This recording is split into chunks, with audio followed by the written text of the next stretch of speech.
I cannot believe that we have to read another one of those books about business and then have a meeting to discuss it. It is like our head of HR thinks he is Oprah Winfrey and needs his own book club to feel important. What a bunch of crap most of those books are. I think the last one I read was The 1 Minute Manager That Stole My Cheese, or was it 7 Effective Ways to Drink the Kool-Aid? Well, this time it is the worst scenario yet. We have to travel on a Friday night for a meeting all day Saturday, a dinner on Saturday night and travel home on Sunday. Just to have some damn book club meeting. Well, is it at least at some resort where you can take the family and have them lounge by the pool while you're in meetings? No, it is in Trenton. They got a really good deal at the Marriott there. Do you want to know why they got a good deal? It is because it is the Marriott, in Trenton, on a weekend. Wow, that sounds very nice.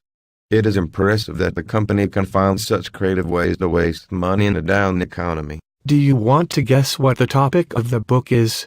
I have no idea, but it must be something that is vital to the success of the company. Not really.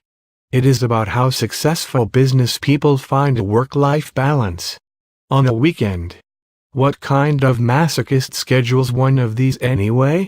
I would rather go to a chick flick marathon and hold my wife's hand all day than do this. So, I guess the first chapter in the book is about how it is okay to leave your family for the weekend to attend a discussion on how to find work-life balance.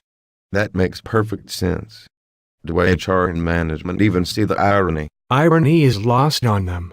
They can't figure out that this meeting goes against the concept of work-life balance. I know a book we should recommend to management. It is called The Dictionary of Corporate Bullshit. It lists empty, enraging, or just plain stupid office talk.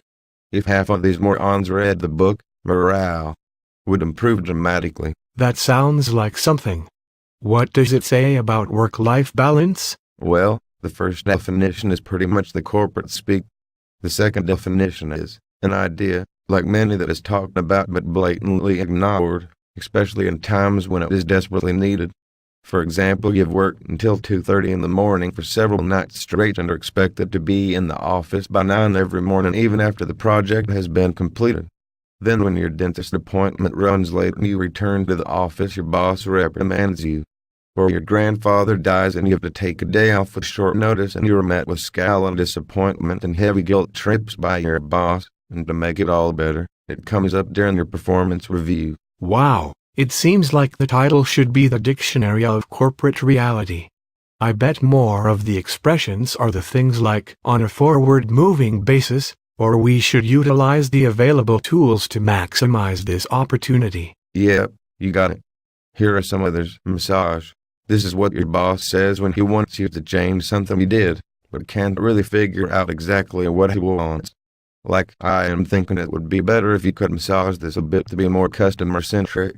I think my reply would be massage this, genius. One of my favorites is when people say we need to flesh it out a little more, but instead of saying flesh they say flush.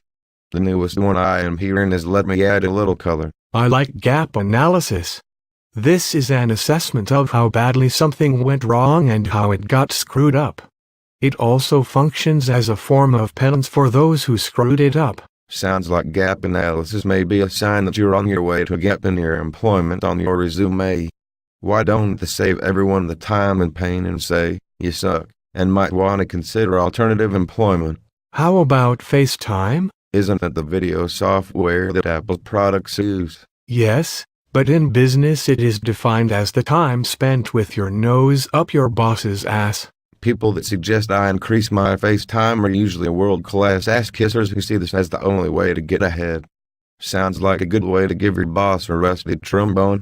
Then there is divide and conquer. The division of task will always result in the ass-kisser attending the mildly stimulating meetings while the rest of the staff will have to do the grunt work that really needs to be done. So, my suggestion is on a moving forward basis. Let's maximize our efforts by dividing and conquering to kick the ass of the tools who get FaceTime.